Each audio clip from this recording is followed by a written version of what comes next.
Trial number 2, guys. Let's see how this goes. Hopefully the sound's coming out a little bit better for you guys this time. Hopefully I'm not cutting in and out. I had to have the Australian fix on this, so it's a big deal. Big deal. I'm gonna share this out. Wouldn't mind. I would love it if you guys would do the same. Let's get some more people in here, and we'll get the conversation started fresh and anew.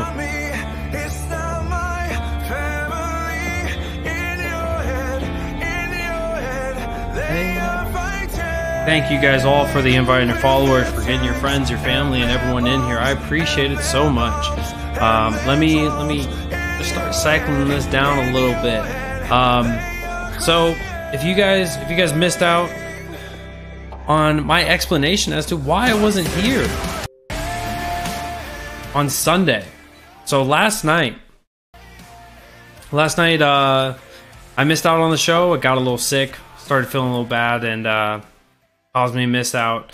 So I'm thankful for you guys for coming in today, Monday, 3:45-ish. So it's a good time.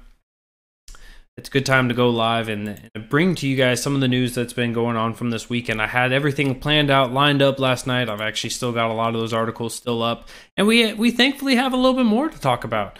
So thank you guys all for joining in today. I am Mr. Murka, the Bearded Truth, Jason Lyon. Hopefully the sound's working out better for you guys. Big thing I want to first start off with is the Kevin Hart and the Kyler Murray situation. If you guys been missing out on those two, this has been a big societal problem that we've had here in America, where people are diving deep down into their social media feeds, into their history, to find these egregious and reprehensible things in order to slander and vilify people today, right? Regardless on if it was 3 years ago, 5 years ago, 10 years ago, however long ago it was, is obviously a true referendum on the character of the person today, and therefore we cannot allow Kyler Murray to have the Heisman Trophy without apologizing. We're not allowed to have Kevin Hart being the host of the Oscars for making homophobic tweets. So it's all about just finding out how disgusting these people are and really shutting them down as quickly as possible. So with Kyler Murray, he not being somebody that is necessarily in the societal, in the orating part of life, within the social media sphere, he's come out and he's already apologized. His tweets were back from when he was 14 or 15 years old. Not necessarily that reprehensible. I remember looking at the tweets the other night. They weren't nearly as bad as what some people are trying to portray them as. But with the modern day left, you talk about a flame that is burning too hot, and obviously you're attacking homosexuals in this country, right? And so everything has to be built up in that way. So Kyler Murray comes out and he apologizes. He says, look, I had poor choice of words, and it doesn't reflect who I am or what I believe, and I do not intend to single out any individual or any group. So he took the road that got him out of the fire as quickly as possible. Kevin Hart, however, on the other hand, comes out and he basically says, look, I'm not going to apologize for what I said. I said what I said. Yeah, it's bad choice of words. Yeah, it's not really who I am anymore. It's not who I am at all.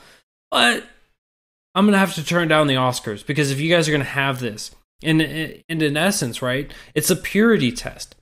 If you've ever in the history of ever said something despicable, you called little Sally on the bus. You said that she's got buck teeth, and that she's going to grow up to be a dyke. Said this in kindergarten. You got a really strong vernacular for a kindergartner, but you said this to little Sally back in kindergarten. We are going to fight to take you out. So it doesn't matter about the character of who you are today, right? Kevin Hart, somebody who has been pushing controversial ideas in his own way. He's certainly no Anthony Jeselnik, but he definitely does push the edge on some things of what's acceptable, and he's out on the Overton window a little bit when it comes to comedic views. is now being vilified. And I'm so thankful for Kevin Hart for standing up for comedy, for standing up for who he is and saying, this is who I am. You guys loved me. You guys accepted me. I've been somebody that's been prestigious throughout a lot of comedies and a lot of things, right? I think Kevin Hart's a hilarious little man. Very small little man, but he's a hilarious man nonetheless. And so it was nice to see him standing up for that. And I think that truly the big part of this, oh my God, he said dyke. The true disheartening part of this is that we're continuing on. And this was the one thing that I was worried about. If you guys have been following me for a while, and I love every one of you that have, if this is your first time, make sure you guys follow on because we are going to continue these conversations. When James Gunn came about, and people wanted to vilify James Gunn, and he was on the left. So it was the right wing's kind of blowback against this, right? This was headed up by Mike Cernovich and a couple others on the right of center groups, really pushing this. I said, look, this is not going to make this an easier thing. This is not going to make this a situation that, you know, they're going to realize, oh, this isn't acceptable. What you're doing is you're making this a mainstream idea. You're making this a normal platform for people to go after people for the past, right? I've been openly advocating that you don't go after people, and it amazes me that I've seen some people that have been on that side of James Gunn, and they said, look, James Gunn, he said some really disgusting things in those tweets, and so we have to go after him. But when it comes to the Kevin Hart, or when it comes to the Kyler Murrays, right, it's disgusting that the left did it, and failed to look at this in a consistent and a non-hypocritical way, right? We fail to look at this in a consistent way, right? It's not necessarily about the content of it, right? We can all agree that if James Gunn's tweets were actual actions, right? They were actions. Absolutely 100%. Throw that man in the slammer, cut off his penis, and let him rot in jail for the rest of his life. Absolutely 100% right on there with that. But just saying his tweets are evidence that he's a pedophile, when back in the 2009 to the 2013 era of comedy, right, we saw a lot of people making pedophilic jokes. We saw a lot of people, and so it was cherry picking one guy out of it and just taking him to town with it, just really bringing him outside, back behind the school locker room and beating him the way Joe Biden wanted to do to President Trump.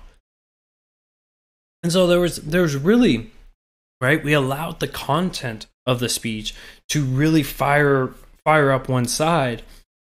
And so it really comes to where we have subjective lines. Everyone has their sacred cows. Everyone has the thing that you can't joke about that, right? Transgenders were that matter for a long while. Pedophilia has been something that has been untouchable. It's been taboo for a long time, and you know, there was the attempt to make it an acceptable thing, and then it went away, and so now during that attempt, right, now we're going to vilify everyone. Homophobic jokes, right? Jokes about homosexuals, about lesbians, about bis, by the litany of sexualities out there, right? That was generally acceptable for a long period of time, and now people are fighting against that. And so you have to understand where this is. And if you are an advocate of free speech, you can say, look, I don't have to like the jokes. And the market for those jokes, the markets for pedophilic jokes are not going to work because nobody out there is enjoying them. No one out there is laughing at them. And so the producers of those jokes aren't going to make it. So it's not that we have to go after them. It's not that we have to vilify them and take them out and tear them out from these markets. We allow the markets to shut them out, to remove them, right? The same way that I've said about businesses that discriminate. So you let the free market roam and you let the free market handle this. Don't forget Dykes. I almost forgot Dykes. I apologize. Thank you for the reminder. So we know that these are, we know that that's the way that this is structuring. And so going back to the main root of this issue, right? Kevin Hart did the right thing by not apologizing, right? You can explain, hey, that's not me. It's not me. It's not who I am as a person. It may be of what I've said, but it's not me as a person, right? And you can explain that, and you can explain the differences there. And so I think that it's a better thing that Kevin Hart didn't apologize, but I don't think that Murray himself has been involved long enough to really know how to get around that, how to get away from that. And that's just merely being somebody not in the public light, somebody that's not out there speaking other than about football man good, football man bad kind of stuff. You know what I'm saying? So, Jason, welcome in. I want to move from that big First Amendment discussion, from that idea, and I want to move over a little bit over to the Fourth and the Fifth Amendment.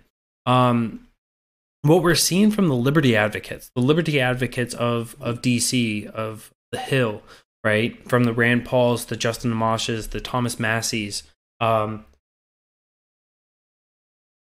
taking a stand right now.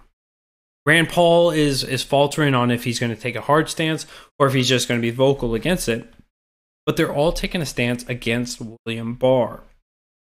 William Barr is the selection. He's the nominee for the next Attorney General to replace Jeff Sessions. Now, one of the things that has been enticing for President Trump when it comes to William Barr is that William Barr has been against the Hillary Clinton Foundation. He thinks that it needs to be reinvestigated. He thinks that it needs to really be scrutinized and really be a big focal point. And certainly Trump agrees with that. And so that's been very enticing for Trump. But the problem is, and the problem that I've seen with a lot of the selections of President Trump is that they are not a full package great deal. Right? Kavanaugh was great on the Second Amendment. He's actually more Second Amendment than a litany of the judges, right? He's in favor of the Second Amendment in the way that it's written.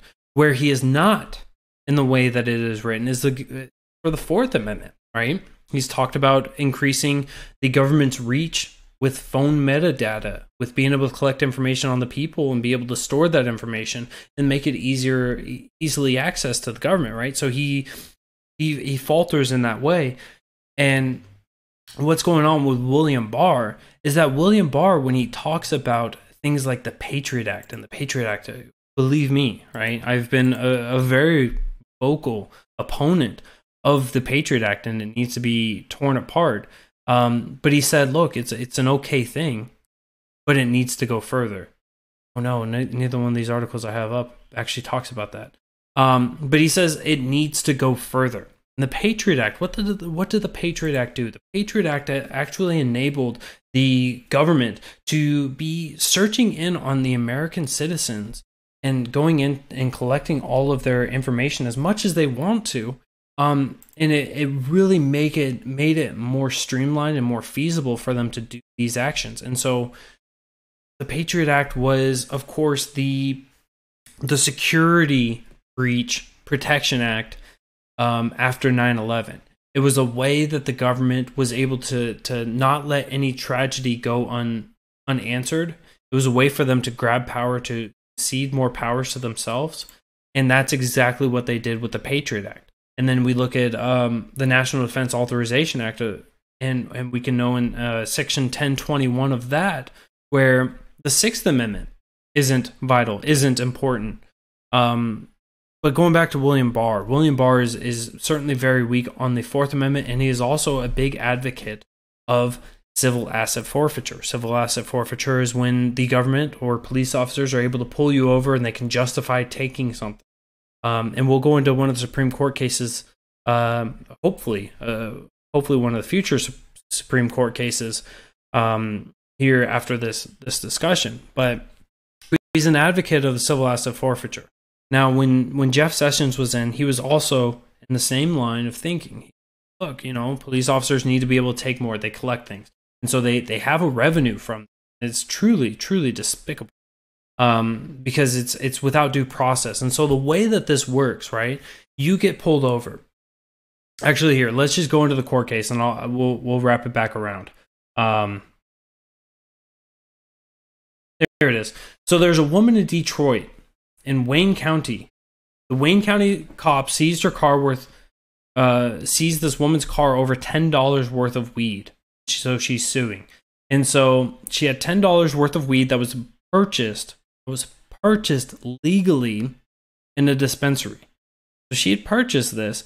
And so what the police did was they had seized her 2015 Kia Soul for illegally occupying a place where controlled substances are sold. So she was occupying a place where controlled substances were controlled or sold, and they said it was illegal. And so they seized her car over $10 worth of marijuana that was legal for her to own.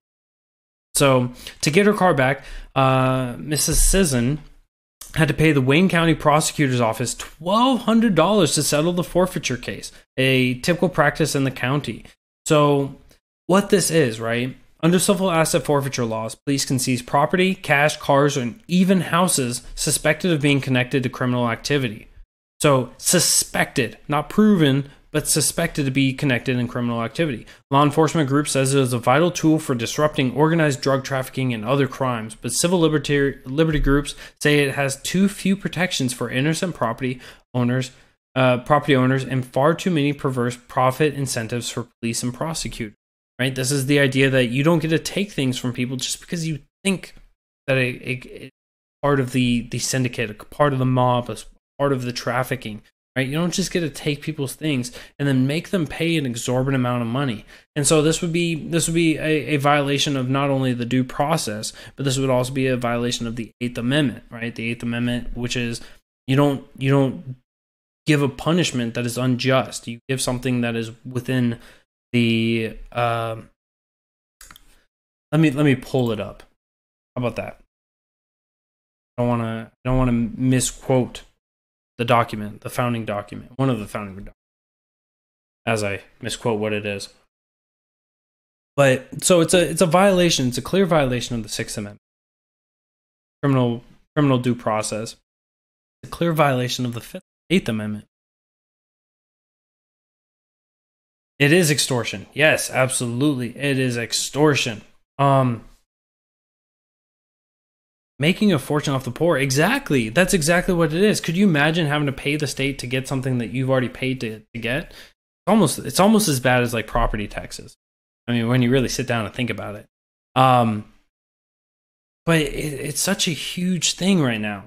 And it's truly, truly, truly despicable. And so this is one of the things that William Barr is in favor of. This is his backbone behind the police, is just to allow them to take and to extort things from the people as much as they see fit, instead of giving the people their right to their property. Which, of course, we will be moving into another big discussion, right? Because I feel like I haven't had the discussion on why taxation is theft. I haven't had that discussion. I think we need to share that one as well. But don't worry, I've got a really good quote for that. So, the Eighth Amendment: excessive bail shall not be required, nor excessive fines imposed, nor cruel and unusual punishments inflicted. So, excessive bail shall not be required. So, if somebody stole $5 worth of stuff, you wouldn't put bail at $10,000, right? That doesn't. It's excessive. Excessive fines be imposed. So you had $10 worth of marijuana that was purchased legally, and you felt as if $1,200 in order to get back their property was a fair and just fine, right? That's clearly a violation. $10 for $1,200. It's really hard to argue that. So this court case specifically is going to be Wayne County versus Seasons. She's suing. It might be Wayne County versus Seasons. When it comes up, it should get up to the federal level, and this will be something that, I would expect Neil Gorsuch to stand in favor of hearing it. And I don't have much faith in Judge Kavanaugh or Justice Kavanaugh of wanting to hear this. Justice Kavanaugh has been kind of weak on these cases, weak on wanting to hear cases that are of value, and to give more notice on this, to give more of an idea on this. This is the news that I got you guys just this morning. So at 9:43, Reuters dropped this article: U.S. top court, Kavanaugh spurned Planned Parenthood defunding case. So if you guys are a conservative, if you guys are pro-Trump, you guys are MAGA, you guys are COG, whatever you guys are, if you guys have been in favor of Trump and you guys have been thinking that Kavanaugh's coming in. He's going to overturn Roe versus Wade. He's going to be fantastic for the people. He's going to fight for the individual. Hate to break it to you. Time and time again, he's been letting us down. So this is not out of the trend of what I expected from him. This is out of the trend of what others had expected of him. So, so the U.S. Supreme Court on Monday rejected appeals by Louisiana and Kansas seeking to end their public funding of women's health care and abortion provider Planned Parenthood through the Medicaid program. So they were trying to get this cut out. And Kavanaugh and a couple others said, no, we're not going to hear it. 3 conservative justices, right? So these are the constitutional originalists, if you will. Clarence Thomas, Samuel Alito, and Neil Gorsuch dissented from the decision of the 9-member conservative majority court, saying it should be heard by that they should hear the appeals by the state. So it was Justice Kavanaugh said, no, I don't want to hear that case. We covered a case before where this was involving the Sixth Amendment, where a woman said, hey, look, I'm being accused of a crime, and the officers or the members that have been conducting tests on me were not there to I was not able to face my accusers. This was brought up to the Supreme Court, and Justice Kavanaugh on that case as well said, I don't think the court should hear this one. So we have 2 big cases that were coming up that we're actually going to be fighting for the people, restore some constitutional constraints when it comes to funding Planned Parenthood and when it comes to facing the accusers in a court case. And Justice Kavanaugh has failed the people on both of these. So it's truly disheartening. I'm hoping that Ruth Bader Ginsburg will retire. I don't wish ill of her, but I hope that she will retire. And I hope that, we're able to bring in, maybe Barrett, bring in Barrett, or bring in Judge Knapp, bring in somebody that's going to fight for the Constitution, fight for the individuals, and fight against funding, using taxpayer money to fund Planned Parenthood. I'm tired of the Constitution just merely being a piece of toilet paper for not only our justices, not only our president, but also for every member of Congress and for every member of our security forces, of our police, of everybody who swears an oath to this document and doesn't want to uphold it. I'm sorry to say it, but I don't think that Kavanaugh in any way is a good reflection of what a justice is supposed to be. And I know a lot of people don't like Kavanaugh because of the situation with Christine Blasey Ford. I know that they thought he was guilty of that. And I don't think that matters in the slightest bit, right? If you can't prove it, it doesn't matter. It doesn't matter in the one bit, because what is important when it comes to a justice? It's not what his character is. It's not how good of a person he is. It's how good is he at reading a law, interpreting the law as written, as the intent was, and being able to apply that equally and justly.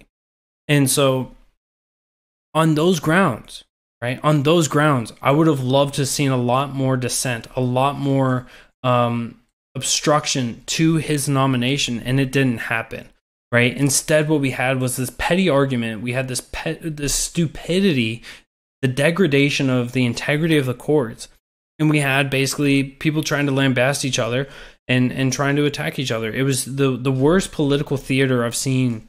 And that's what our entire justice system has become. It's just a political theater. It's no longer a constitutional entity that is there to protect the people and to ensure that the government, the federal government specifically, is adhering to the document that governs them, that created them, the state's compact.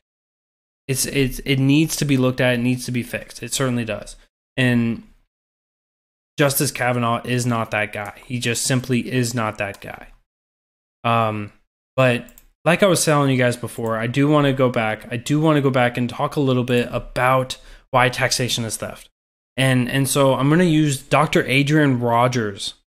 He's an American pastor, right? And back in in 1984, he had a sermon, and this quote is it's a beautiful quote, and it explains why it's immoral, why it's disgusting, why it is extortion to take from one and give to another. So, you cannot legislate the poor into freedom by legislating the wealthy out of freedom. What one person receives without working for, another person must work for without receiving. The government cannot give to anybody else that the government does not first take from somebody else. When half of the people get the idea that they do not have to work because the other half is going to take care of them, and when the other half gets the idea that it does no good to work because somebody else is going to get what they work for, that, my dear friend, is the end of any nation. You cannot multiply wealth by dividing it.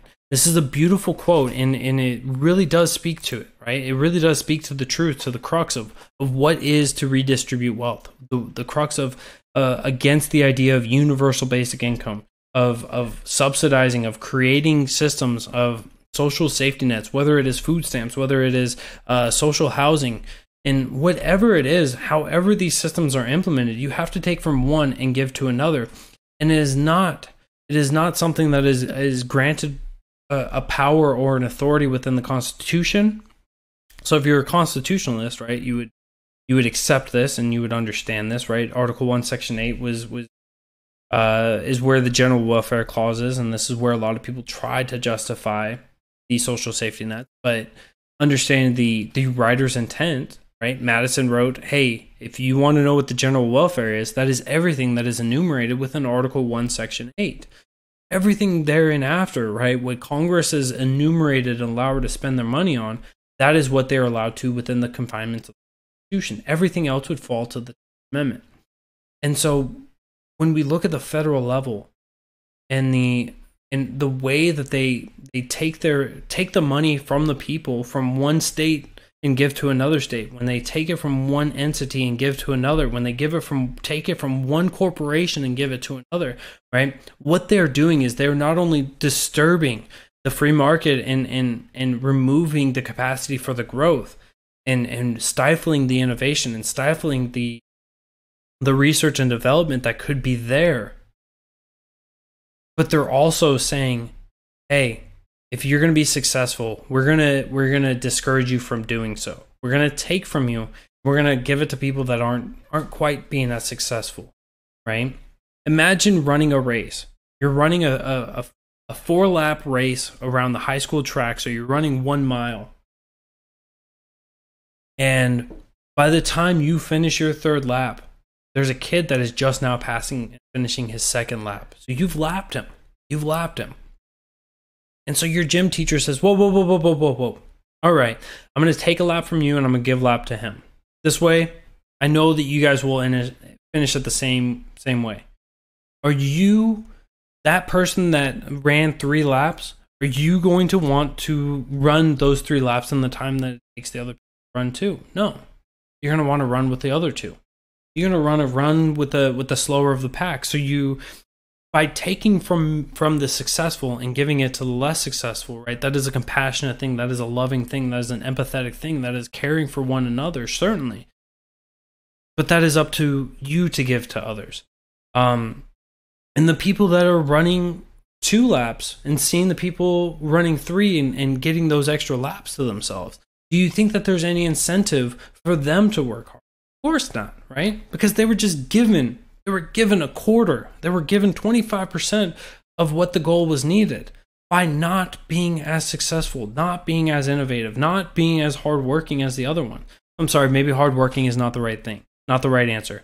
Because you can be hardworking, but you can be hardworking in the wrong way, right? The idea that work smarter, not harder, right? There are plenty of people out there that are working extremely hard. They're running into the wall. They're punching this wall. They're kicking the wall. They're trying to move this wall. And then you got the other guy that takes the truck and he just pushes the wall with the truck, right? So work smarter, not harder. So I don't want to say that somebody that ran 2 laps as opposed to the 3-lap guy is not working as hard, but the output is not to the same level. And so it's looking at a quote like that from Dr. Adrian Rogers, it's beautiful, right? And I think we're going to start doing that. I think we're going to start trying to have once a week. I'm going to bring out a big quote against the idea of the redistribution, of the loving and compassion of the Congress and the way that they spend their money. And we'll have a weekly quote and just breaks that idea apart and says that this is immoral. The way that they are functioning is 100% immoral. Pardon me. So I want to turn from the immoral. I want to turn from the insipid, from the disgusting wretches that is the government spending, and I want to talk about somebody who wants to advocate for the government spending, for the government overreach, and has displayed absolutely no constitutional understanding, and despite the fact that she is about to come into office. Now, this, of course, is Christine Blasey Ford. Not Christine Blasey Ford, I apologize. Wow. Another three-named person, Alexandria Ocasio-Cortez from New York. So the wonderful new face of the Democratic Party, Alexandria Ocasio-Cortez, coming out and just being absolutely stupid with everything that she does. And there's a big fundamental issue with this, right? Is she is the right's punching bag, and the left thinks that it's because she's on the right path. Right? So there's a common political line, and that is when you're over the target, that's when you're going to get like fired upon the worst, right? When you're just coming in and you're nailing everything, right? That's when you're going to get all this heat. And it can't be further from the truth when it comes to Alexandria. It cannot be further from the truth when it comes to her. Because this woman, just merely her opening her mouth, just comes out and something is wrong. Just this weekend, she was talking to, I believe it was a photographer, and she was talking with them, and they're like, so when are you going to run for office? When are you going to run for office? She's like, well, I'll run in this next one. He's like, you're not 35, you can't do that. She says, well, in the Constitution, it says that you have to be 35 if you're a man, and I'm a woman. And so as long as the Women's Equal Protection Act is not passed, then that 35 years does not apply to me. And so she's going to run for Congress or run for presidency. She's going to run for the Oval Office in order to try to push her Women Equality Act. Despite the fact that the Constitution says any person who wants to be the president of the United States must be a naturalized citizen, yada, yada, yada, yada, and 35 years old, right? So she displayed that she has a lack of understanding there, other forms of lack of understanding of the constitutionality of things, right? I think everyone here remembers her quote of 3 chambers of government, and it was first 3 chambers of Congress, and then it was 3 chambers of government because she corrected herself on the spot. And so the 3 chambers of government, the only 3 chambers of government that we have are the presidency, the House, and the Senate, right? And the Senate is the one that gets inaugurated. They're the ones that pass the bills and sign them into effect. The other 2 branches don't do anything. The other 2 chambers don't do anything at all, right? Nothing that I said was accurate in terms of the Constitution, but was accurate in the way that she's displayed her knowledge.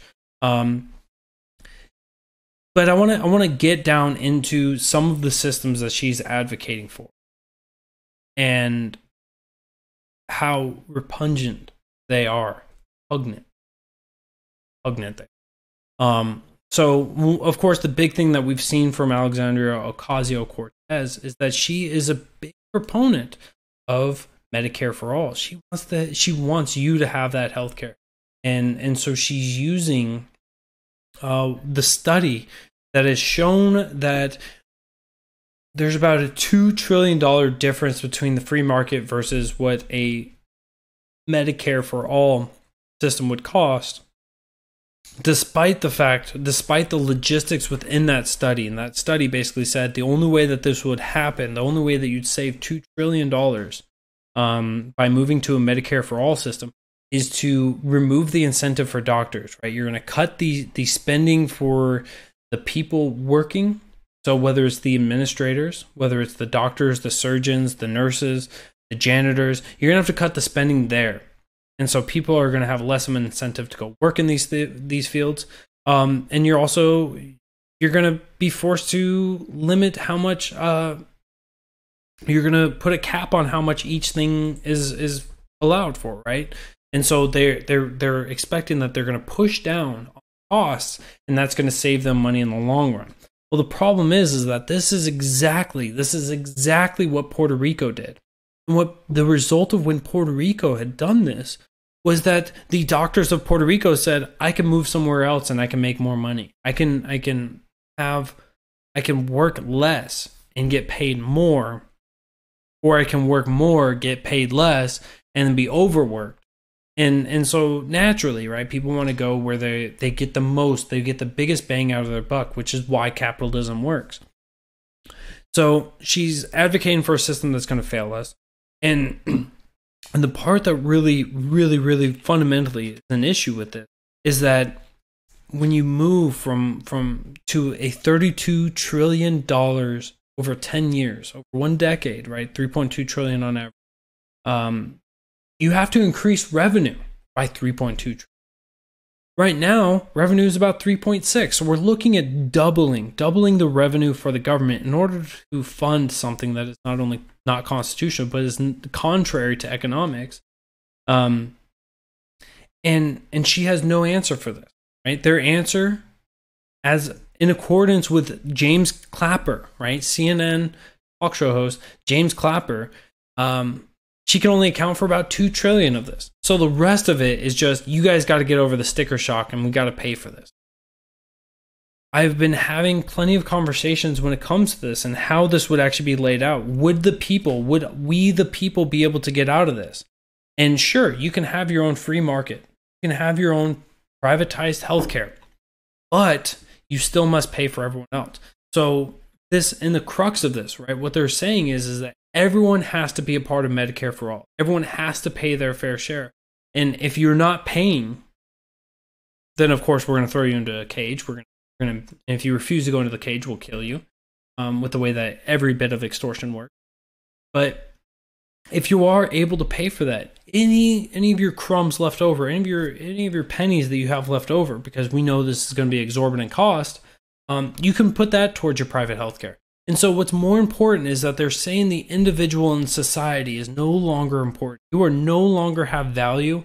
And so when you want to have your own freedom, when you want to share your own liberty, and you want to say, I don't want this system, you're forced into this system. And so I really, really want to break this down. And well, I really want to get into this because the idea is no longer left versus right. It really is authoritarian versus liberty.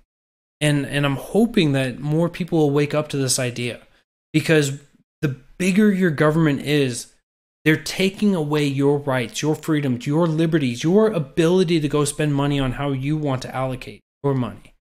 And so when you look at these discussions, when you look at the Alexandria Ocasio-Cortez's, Bernie Sanders, the Nancy Pelosi's, when you look at these people that are trying to advocate for these systems and they say, look, it's because I care about you, it's because I have empathy for you, because I want you to have health care, right? What they're saying is, we want to make the choices for you. We want to control you. We want to control, right now we control 40% of your pay, and we want to control 80% of your pay. We want to control 90% of your pay. If we could get away with it, we would control 100% of your pay. Don't worry. We'll give you the housing that we think you'd be fit for. We'll give you the health care that we think you'd be fit for. We would give you the money each week that we think that you would be fit for. You can live the lives that we think that you would be fit for. Now, if you're incapable, if you're irresponsible, if you look at yourself and you wake up each morning and you're like, I wouldn't trust myself with a hot glue gun, and that sounds like a good life for you, go right ahead and advocate for that. But if you think that you are somebody that can that can do well for this world, that you can provide love and liberty, and you can thrive off of these things, and you can be a charitable person and help out others, I promise you, there are donations out there, donation centers and charitable events that are going on that you can be a philanthropist if you want to be. And that's something that I want to be. But when the government continually take more and more money from us, and they waste it with fraud, waste, and abuse, that limits how good of a person I can be. I can't say, look, I'm so thankful that they took 60% of my paycheck and they put it into the system that is now degrading the technology, that is degrading the research and development, that is no longer being able to thrive in the way that it always has been, right? Because the American Healthcare Society, or the American Healthcare Research and Development, has been at the forefront of the world. Why is that? Because we have an incentive here. And when you remove that incentive by having a government mandated system, right, there's no longer competition. No one's trying to best the other one in order to make money. You're just there to make money. So you just zombie along. You don't get paid extra by doing something big and spectacular, right? When was the last time that we saw government actually giving people for what they actually achieved and not just for being there and existing, right? Members of Congress get paid the same, regardless on if you actually advocate for the Constitution and uphold your oath, or if you're just some corrupt person that is buying or being bought out by special lobbyists. In fact, the special lobbyist, corrupt politician, gets paid more. So the government in itself stifles every bit of the market that it gets involved with. This is why they must be told to get out of our way. Get out of the way of our healthcare. Get out of regulating us to death. Get out of taxing us to death, and allow us to be free people, to have liberty, and to look across the pond to France and say, this is what you are advocating for. You are, as you grow bigger, as you advocate yourself to be a bigger entity, you are going to push more and more people to think that you are too big. And the more people that think that you are too big, the more likely it is that they will go out and they will risk life, liberty, and limb to fight against you. And so when I look out over at France and I see all those yellow jackets, I am absolutely in love with those people. I am absolutely in love with the people that say, you are taking too much from us. You are not providing us with what you promised us. You are failing as an entity. You are not providing protections. You are not providing security. You are not providing us with anything that you promised us. And therefore, we are having yet another revolution. Now, if you guys saw that, if you guys did see what's going on over there in France, Macron actually came out. I think I just need to start calling him macaroni noodle, because the dude just bends and folds as he pleases. But Macron himself came out and he finally stopped being AWOL. He stopped trying to be in pansy, and he did come out and he spoke to the people. And he made a fatal flaw, in my opinion. So knowing what the people of France have been revolting against, knowing what they've been having issues with, he says, look, here's what I'm going to do for you guys. I know before I didn't say I'm going to enforce a minimum wage increase, but I'm going to enforce a minimum wage increase. So now the minimum wage increase goes up. This is only a Band-Aid that becomes more ineffective over time. And eventually you'll have to ask for another minimum wage increase, and you'll have to ask for another one and another one and another one. It's a never-ending process. But he also said, look, if you guys work overtime for the rest of the year, there's no taxes there.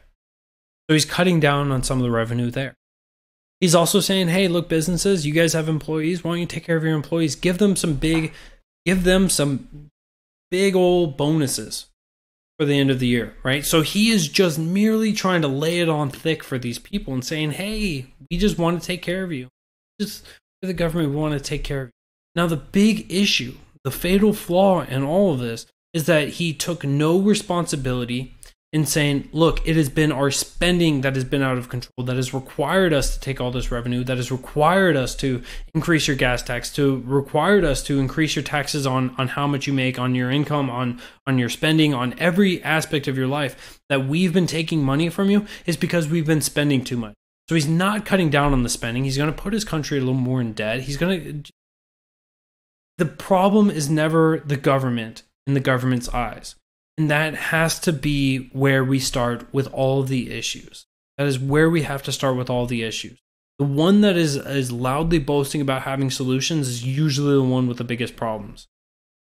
And so, I hope, as a final thought, I hope that the people of France don't stop. I hope that they continue on and they advocate for liberty in the way that America was founded. I hope that they're able to achieve these goals, and that these means are met. That Macron is having to scurry out, and that they now have a new republic. They have a republic that will put America to shame. I want that. Because if I can't be successful in our own country, I can at least hope that another country can be more successful. And any country that actually grabs onto liberty and holds onto it and keeps it going will be the world leader. It is freedom, it is liberty that drives innovation, that drives people to be better.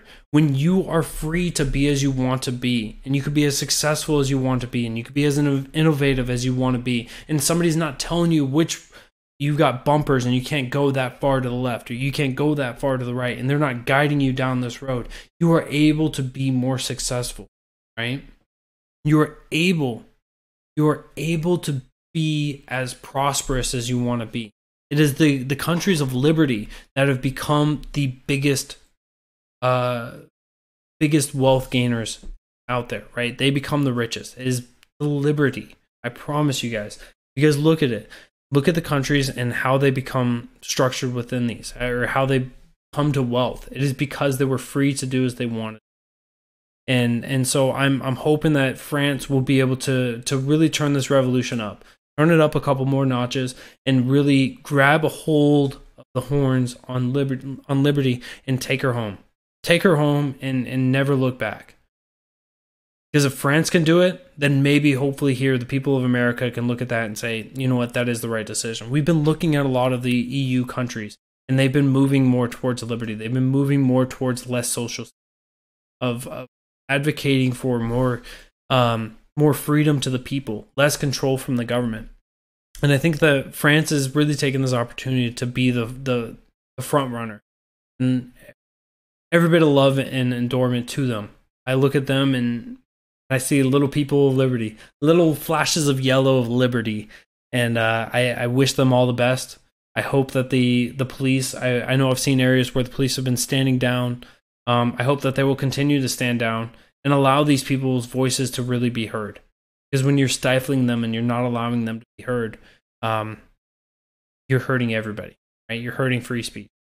That's something that is apparently needed for any country that's going to have liberty. I want to thank you guys all for joining in today. I apologize for missing out on last night. I felt really sick. It was weird. About noon yesterday, I fell sick, and so I woke up, felt a lot better. We had a snow day today, so it was a good day. And so I want to thank you guys for coming in today. I am Mr. Merca, the Bearded Truth, Jason Lyon. I'll see you guys tomorrow night, 7 p.m. Eastern. So one quick show from today, and then one.